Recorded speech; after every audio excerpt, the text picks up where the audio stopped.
Puji Tuhan, kita akan bersama-sama membuka Alkitab kita. Kita akan buka di kitab Keluaran pasal yang ke-25.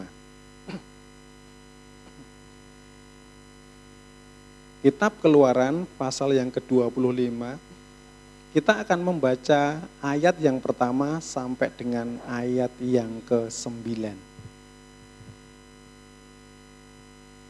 Sudah ketemu ya? Mari kita akan baca. Saya akan bacakan.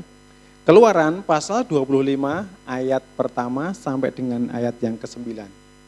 Berfirmanlah Tuhan kepada Musa, katakanlah kepada orang Israel, supaya mereka memungut bagiku persembahan khusus. Dari setiap orang yang terdorong hatinya, haruslah kamu pungut persembahan khusus kepadaku itu. Inilah persembahan khusus yang harus kamu pungut dari mereka. Emas, perak, tembaga, kain ungu tua, kain ungu muda, kain kirmizi, lenan halus, bulu kambing, kulit domba jantan yang diwarnai merah, kulit lumba-lumba, dan kayu penaga.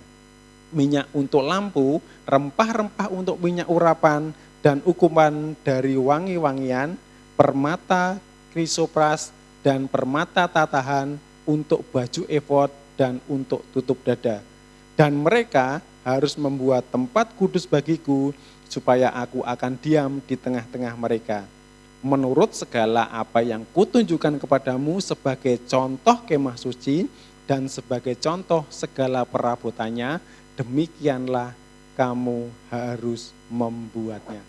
Puji Tuhan. Bapak Ibu Saudara yang terkasih dalam Tuhan, bagian dari ayat yang kita baca ini adalah serangkaian dari peristiwa, kalau kita baca nanti di kitab Keluaran, bagaimana Tuhan menyatakan dirinya kepada Musa. Secara khusus Tuhan memanggil Musa dan berhadapan muka dengan muka, kemudian Tuhan menyatakan kerinduan Tuhan untuk bangsa Israel yang disampaikan kepada Musa. Dan kalau kita baca di sebelumnya dan di ayat-ayat yang seterusnya, sampai dengan Musa naik ke atas Gunung Sinai, ada peristiwa di mana bangsa Israel mereka merasa ketakutan. Mereka ketakutan, mereka tidak berani bertatap muka dengan langsung dan mereka meminta Musa, kamu saja yang ketemu sama Tuhan. Kenapa? Karena kalau kami yang ketemu Tuhan nanti kami mati. Jadi itu adalah keinginan yang dinyatakan oleh bangsa Israel, mungkin karena kedahsyatan yang mereka lihat, bagaimana ketika mereka melihat Musa naik ke Gunung Sinai dan mereka melihat bahwa di situ awan menutupi Gunung Sinai, kemudian ada kilat dan api yang keluar dari gunung itu dan suara guntur yang luar biasa. Dan itu sungguh menggetarkan mereka sehingga mereka mengatakan, Musa, kamu saja yang berbicara dengan Tuhan, jangan kami. Nah, tapi kita melihat kalau di ayat ini nanti ada hal yang unik yang bisa kita lihat. Dan dari perikop yang tadi kita baca di pasal 25 ayat 1 sampai dengan ayat yang ke-9 tadi, kita melihat bahwa Tuhan secara khusus menyatakan kepada Musa keinginannya kepada orang-orang Israel. Keinginannya itu apa? Yaitu supaya Musa memungut persembahan. Jadi Tuhan meminta Musa supaya memungut persembahan bagi orang Israel. Persembahan untuk apa? Kita baca di ayat yang ke-8. Dan mereka harus membuat tempat kudus bagiku, supaya aku akan diam di tengah-tengah mereka. Jadi Tuhan merindukan sebuah kediaman di tengah-tengah bangsa Israel.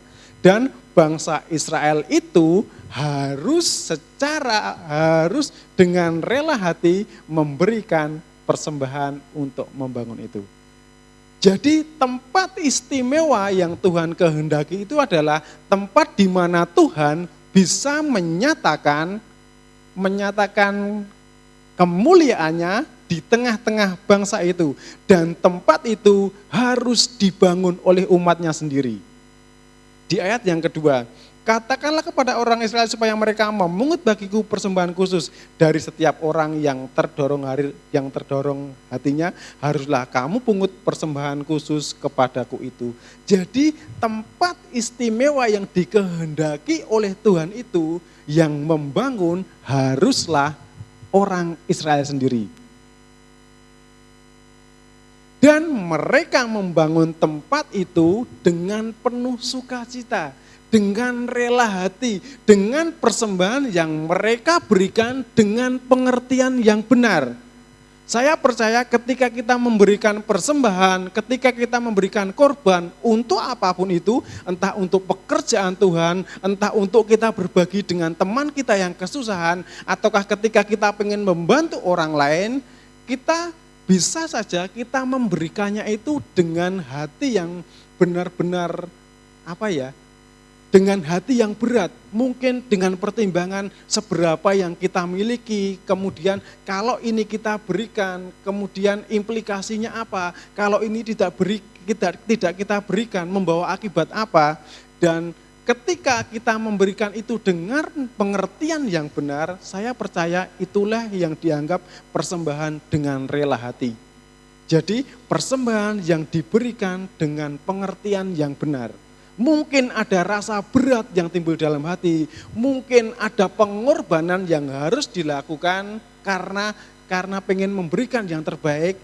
Walaupun hati berat, walaupun mungkin hancur hati, walaupun mungkin ada beberapa akibat yang akan muncul, dan akibat itu bisa saja bukan akibat yang baik, tetapi ketika itu diberikan dengan pengertian yang benar, itulah yang namanya rela hati. Dan Tuhan pengen persembahan itu dibangun oleh umatnya sendiri dan dibangun dengan hati yang rela. Dan yang lebih luar biasa lagi, Tuhan pengen itu dibangun dengan material yang terbaik. Ayat 3 sampai dengan ayat 7 yang kita baca tadi, yang diminta Tuhan itu adalah ada logam, ada kain, ada batu permata, dan semuanya itu adalah kualitas yang terbaik dari jenisnya.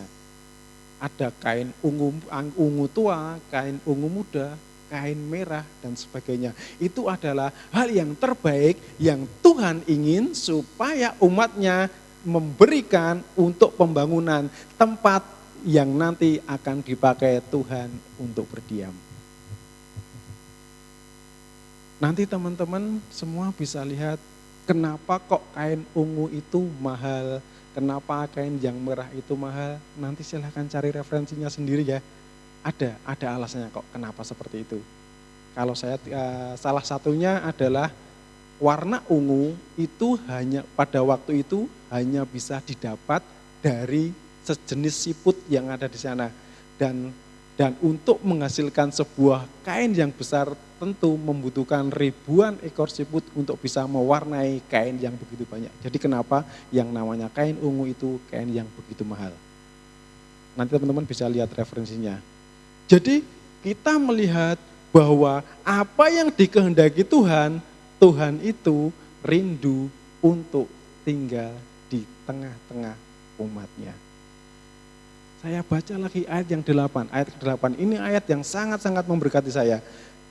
Dan mereka harus membuat tempat kudus bagiku supaya aku akan diam di tengah-tengah mereka. Jadi Tuhan ada di tengah-tengah umatnya, itu adalah inisiatif Tuhan sendiri. Tuhan sendiri yang punya gagasan, Tuhan sendiri yang punya ide, dan Tuhan sendiri yang punya kehendak. Bukan karena umatnya itu mereka bersatu hati, Tuhan kami rindu Engkau ada di tengah-tengah kami Tuhan. Kami rindu Engkau diam di tengah-tengah kami sehingga kami boleh melihat kemuliaan Tuhan dinyatakan. Dan kami merasa nyaman dalam kami menjalani kehidupan. Bukan seperti itu, tetapi Tuhan sendiri, Tuhan yang luar biasa, Tuhan yang maha kudus, Tuhan yang maha kuasa, Tuhan yang maha dahsyat, Tuhan yang rindu untuk diam di tengah-tengah umatnya yang penuh kekurangan. Dia yang maha tahu, omniscient, dia yang maha hadir, omnipresent, dia yang omni segala-galanya, dia mau tinggal di tengah-tengah umatnya yang omnivora. Ini menurut saya hal yang luar biasa sekali. Dan hal ini hanya dilakukan oleh Tuhan kita. Tuhan yang luar biasa, Tuhan yang maha dahsyat, Dia rindu untuk diam di tengah-tengah umatnya. Tapi ada catatan yang jelas dikatakan di ayat yang ke-8. Mereka harus membuat tempat kudus bagiku. Ada catatannya, bukan sekedar tempat, tetapi tempat kudus bagi Tuhan. Jadi Tuhan berkehendak untuk tinggal di sebuah tempat di mana itu dibangun oleh umatnya sendiri dengan hati yang penuh sukacita, dengan material yang terbaik, dan menjadi sebuah tempat yang kudus, dan tentunya dibangun bukan dengan cara yang sembarangan. Tetapi di ayat 9 dikatakan, menurut segala apa yang kutunjukkan kepadamu sebagai contoh kemah suci dan sebagai contoh segala perabotannya, demikianlah harus kamu membuatnya. Jadi ada model yang sudah Tuhan tunjukkan kepada Musa untuk tempat yang akan Tuhan berdiam. Tuhan sudah menunjukkan itu kepada Musa modelnya, dan Tuhan akan tinggal di sana, Tuhan akan diam di sana, yang merupakan sebuah tempat kudus yang akan membawa kemuliaan bagi nama Tuhan. Sekali lagi saya katakan, tujuan dibangun dari tempat itu adalah supaya Tuhan diam di tengah-tengah umatnya. Dalam terjemahan baru dipakai kata diam. Kalau teman-teman lihat di terjemahan lama menggunakan kata duduk, dalam King James Version menggunakan kata dwell, dalam bahasa Jawa menggunakan kata dedalem. Saya percaya masing-masing ini memiliki arti yang mendalam menurut menurut terjemahan yang disampaikan oleh anak-anak Tuhan yang menerjemahkan hal ini. Tapi saya pribadi, saya paling suka dengan terjemahan diam di tengah-tengah umatnya. Ini yang menurut saya sebuah kata-kata yang menurut saya sangat-sangat powerful. Dan ketika saya membaca ini, saya teringat apa yang dikatakan Om Hen dalam khotbah 2 minggu yang lalu, bahwa ketika Tuhan diam di tengah-tengah umatnya, ketika Tuhan yang Maha Kuasa itu hadir dan menyertai kita, itu tidak identik dengan bahwa pertolongannya akan datang segera menurut waktu kita. Jadi kata diam ini menurut saya adalah kata yang sangat-sangat powerful, kata-kata yang sangat luar biasa. Dan kalau kata-kata dedalem, ini kata-kata yang juga artinya sangat dalam, karena kata dedalem itu berarti bahwa Tuhan menjadikan tempat itu sebuah tempat yang nyaman bagi Tuhan sendiri dan juga bagi orang-orang yang ada di sekelilingnya. Sehingga tempat itu menjadi tempat yang membawa pengaruh yang penuh sukacita dan membawa kebaikan bagi orang-orang yang ada di sana. Nah, dan teman-teman tahu ya tentunya apa yang dimaksud dengan tempat kudus yang Tuhan kehendaki di sini. Kalau dalam King James menerjemahkan ini adalah tabernakel. Kalau dalam bahasa Indonesia diterjemahkan kemah suci, di dalam King James diterjemahkan tabernakel. Jadi kita tadi bisa melihat bagian yang pertama, di bagian pelataran kita bisa ketemu dengan mezbah korban bakaran, bejana dan bejana pembasuhan. Kemudian kita masuk ke dalam kemah suci dan di situ kita akan bertemu dengan ruangan yang pertama, yaitu ruang kudus, di mana di sana ada meja roti sajian, kemudian ada kaki dian, dan juga ada mezbah pembakaran ukupan. Dan yang terakhir ada ruangan yang dinamakan ruang Maha Suci, tempat di mana ada tabut perjanjian dengan tutup pendamaian yang ada di sana. Jadi kita melihat betapa Tuhan yang luar biasa itu pengen tinggal di tengah-tengah umatnya. Dia Tuhan rindu supaya dia bisa setiap saat dinikmati hadiratnya oleh anak-anaknya. Sehingga anak-anaknya bisa merasakan bahwa Tuhan yang mereka sembah itu adalah Tuhan yang real, Tuhan yang nyata, Tuhan yang benar-benar bisa mereka rasakan kemuliaannya, dan Tuhan yang bisa mereka lihat bahwa Tuhan yang mereka sembah itu adalah Tuhan yang benar-benar memperhatikan umatnya. Pertanyaannya seperti ini teman-teman. Beberapa waktu yang lalu ketika kami di sekolah minggu belajar bersama-sama juga, ketika kita menyinggung tentang masalah tabernakel ini, ada pertanyaan yang muncul seperti ini. Om, kalau bentuknya seperti itu, ibadahnya gimana Om? Kan orang Israel ada sekian juta pada waktu itu. Kalau tempat ibadahnya sekecil itu, bagaimana mereka bisa beribadah? Kalau kita baca di kitab Keluaran dan kitab Imamat, tabernakel ini mereka yang bisa menjalankan ritual ibadah di sana itu hanya bisa dilakukan oleh para imam. Dan para imam itu pun hanya dari suku Lewi. Dan lebih mengerucut lagi, dari suku Lewi pun orang yang terpilih itu adalah dari keturunan Harun. Jadi tidak semua orang bisa berada di dalam tabernakel ini. Tidak semua orang mereka bisa ambil tugas pelayanan di tempat ini. Kenapa? Karena memang ini tempat yang khusus, tempat yang spesial, tempat yang dikhususkan oleh Tuhan untuk Tuhan ada di tengah-tengah mereka. Tetapi mereka tidak bisa sembarangan mengakses tempat ibadah ini. Bagi banyak orang mungkin ini sangat menyenangkan. Kenapa?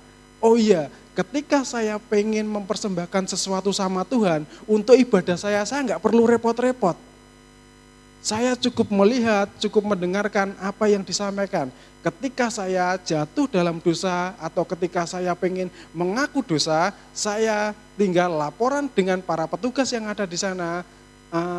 Bapak, saya mau melakukan pengakuan dosa. Apa yang harus saya lakukan? Kemudian para imam di sana akan menjelaskan, kamu harus mempersembahkan seekor lembu. Kemudian dia bisa berkata, maaf Pak Imam, saya tidak cukup mampu untuk mempersembahkan seekor lembu. Karena usaha saya baru saja bangkrut. Jadi saya tidak cukup mampu. Oke, kalau begitu kamu mempersembahkan seekor domba. Maaf, itu pun masih sangat berat buat saya. Oke, kalau begitu persembahkan burung tekukur buat pengorban pengampunan dosa yang telah kamu lakukan. Bagi beberapa orang ini sangat enak, sangat nyaman. Kenapa? Kita tidak perlu repot-repot. Apa yang menjadi urusan kita dengan Tuhan sudah diselesaikan oleh para imam.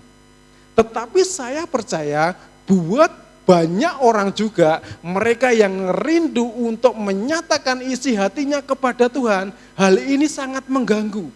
Kenapa? Karena aspirasi mereka harus mereka sampaikan melalui para imam, baru para imam akan menyampaikan itu kepada Tuhan. Dan saya percaya itu rasanya berbeda ketika mereka sendiri melaporkan apa yang ada dalam hati mereka untuk dinyatakan kepada Tuhan.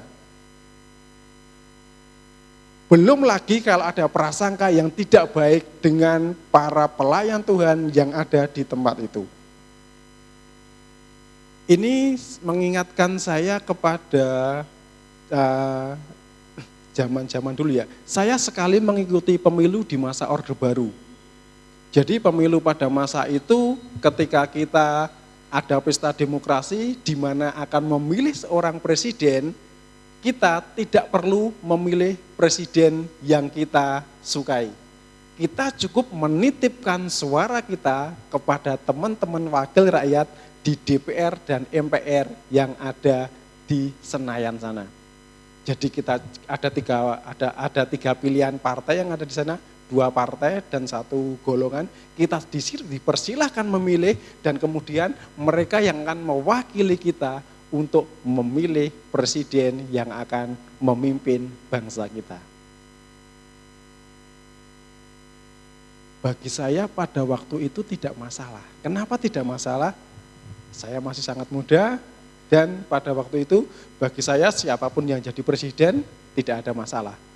Tetapi bagi banyak orang itu ternyata ada banyak masalah. Ada yang meragukan integritas dari wakil rakyat yang mewakili mereka. Kenapa mereka meragukan integritas mereka? Mereka melihat bukti-bukti yang tidak baik. Mereka menyaksikan hal-hal yang tidak pantas terjadi di dalam pemerintahan. Sehingga ada kecurigaan yang muncul dari hal itu. Demikian pula saya pikir itu mirip-mirip dengan apa yang dialami oleh bangsa Israel pada waktu itu. Ketika mereka ingin bersekutu dekat dengan Tuhan, mereka dibatasi. Yang membatasi mereka apa? Mereka hanya bisa membangun keintiman mereka dengan Tuhan melalui apa yang mereka sampaikan kepada para imam.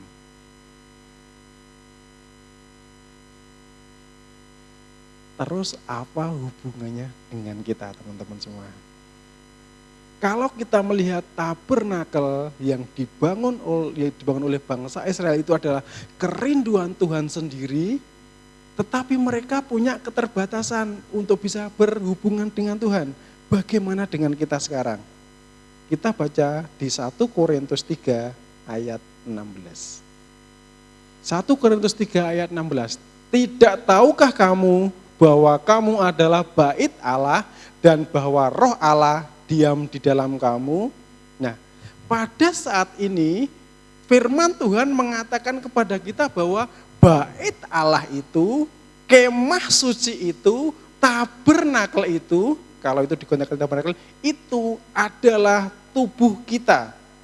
Jadi tubuh kita ini adalah bait Allah dan roh Allah ada di dalamnya. Sesuai dengan firman Tuhan yang dinyatakan kepada Musa bahwa tabernakel adalah tempat di mana Tuhan ada dan Tuhan menyatakan kemuliaannya. Demikian pula bait Allah adalah tempat di mana roh Allah ada dan menyatakan kemuliaannya. Tadi kita bisa melihat di 1 Korintus pasal 3 ayat yang ke-16 bahwa tubuh kita adalah bait Allah dan roh Allah ada di dalamnya. Kalau kita kembali lagi di Keluaran pasal yang ke-25 tadi, yang pertama bahwa tabernakel itu dibangun oleh umatnya. Sementara kalau kita bandingkan dengan sementara bait Allah yang ada sekarang, yaitu tubuh kita, yang membangun adalah Tuhan sendiri. Yang kedua, dibangun dengan rela hati. Artinya apa dibangun dengan rela hati? Mungkin saja ketika mereka memberikan persembahan, mereka tidak terlibat dalam perencanaan, mereka tidak terlibat dalam pekerjaannya, tetapi mereka harus memberikan persembahan itu. Sementara bait Allah yang ada sekarang ini, yaitu tubuh kita ini, dibangun oleh Tuhan sendiri, dan Tuhan yang merencanakan secara detail dan sangat-sangat unik.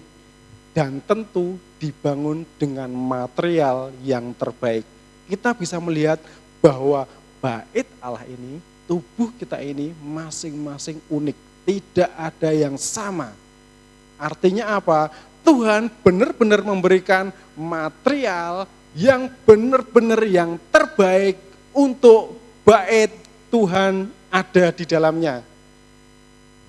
Dan tentu saja ini dibangun dengan model atau perencanaan yang sudah Tuhan tentukan di dalam kekekalan. ini adalah yang luar biasa bagi kita. Kalau bait Allah yang dulu direncanakan oleh Tuhan, disampaikan kepada Musa, dibangun oleh orang Israel. Sementara tubuh kita ini dibangun oleh Tuhan sendiri dan direncanakan oleh Tuhan sendiri, dan Tuhan sendiri yang ada di dalam tubuh kita. Dan yang paling penting bahwa bait Allah ini adalah tempat kudus Tuhan. Jadi saya, teman-teman semua, Bapak Ibu Saudara sekalian, kita ini adalah tempat kudus Tuhan.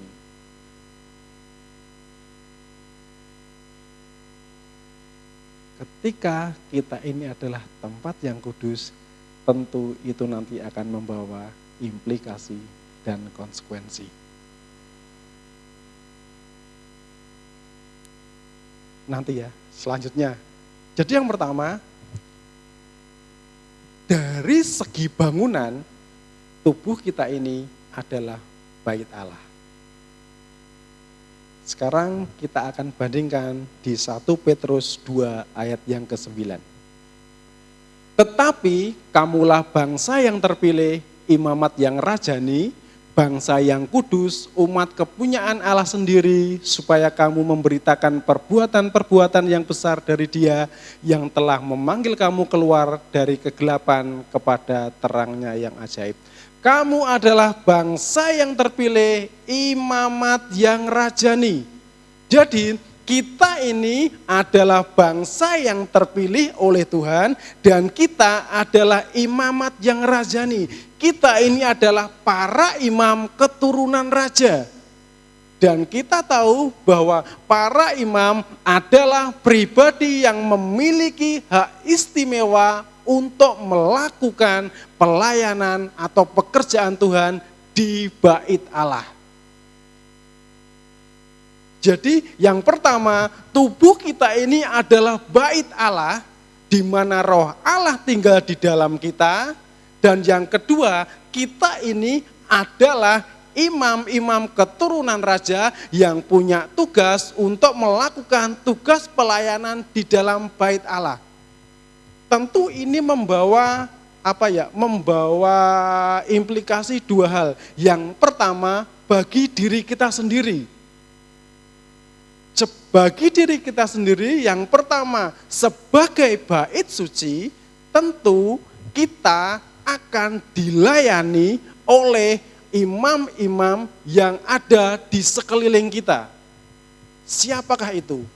Kalau saya sebagai bait suci, tentu yang melayani saya adalah Bapak Ibu Saudara sekalian, keluarga saya dan anak-anak Tuhan yang berinteraksi dengan saya.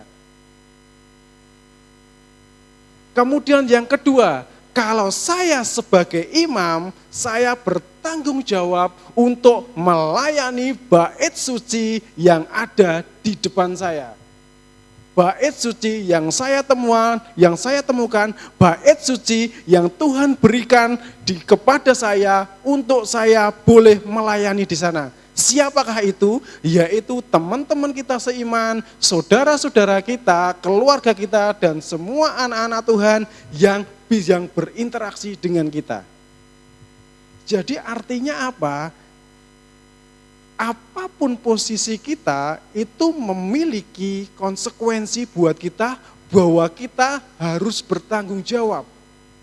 Kenapa? Kalau kita tidak melayani sesama kita dengan baik, ingat, kita ini adalah imam yang dipercaya Tuhan untuk melayani di bait suci.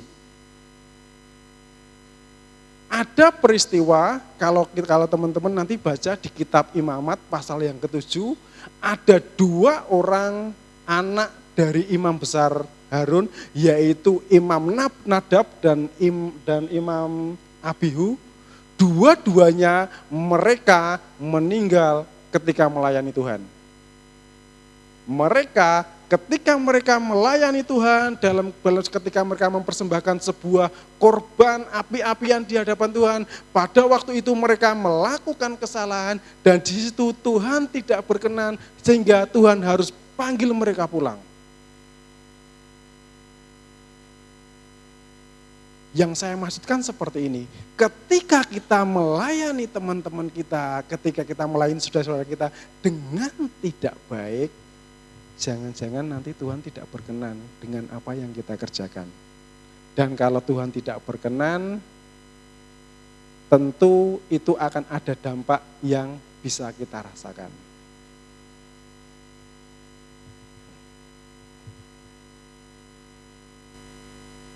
Dan kita sebagai imam buat bait Allah, yaitu diri kita sendiri, tentu kita pun akan bertanggung jawab dengan tubuh kita, dengan apa yang kita kerjakan, sehingga bait Allah yang Tuhan berikan ini, yaitu diri kita ini, semuanya bisa menyatakan kemuliaan Tuhan dengan sempurna. Tuhan memberikan kita, membentuk kita dengan rencananya, dengan tanda kutip material yang terbaik, dengan model yang paling istimewa yang tiada duanya. Dan sebagai imam, kita harus menjaga tubuh kita ini.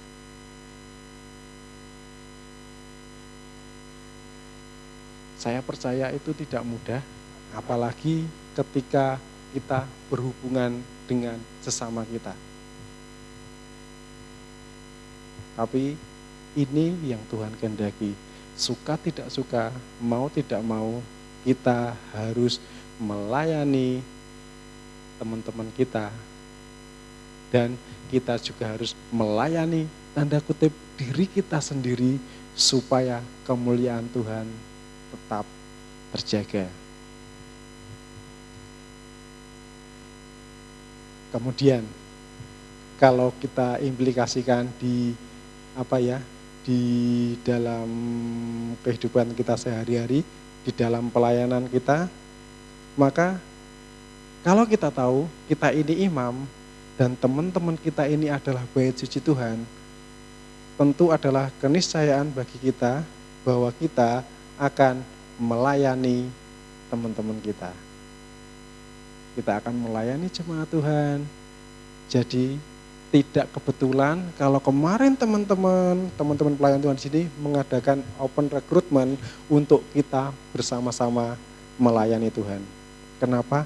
Karena memang ini seharusnya kita ini imam-imam. Jadi kita harus melayani bait Allah yang Tuhan tempatkan di depan kita. Jadi teman-teman, saya pikir masih boleh daftar ya yang kali ini. Yang belum mendaftar, mari silahkan. Yuk kita bersama-sama melayani. Kita melayani teman-teman kita. Sebagai apa? Sebagai wujud tanggung jawab kita sebagai imam yang Tuhan tetapkan buat diri kita. Kenapa? Ketika kita melayani teman-teman kita, kita pun secara otomatis, kita pun akan dilayani oleh teman-teman kita. Yang dua hal ini berlangsung dengan seimbang.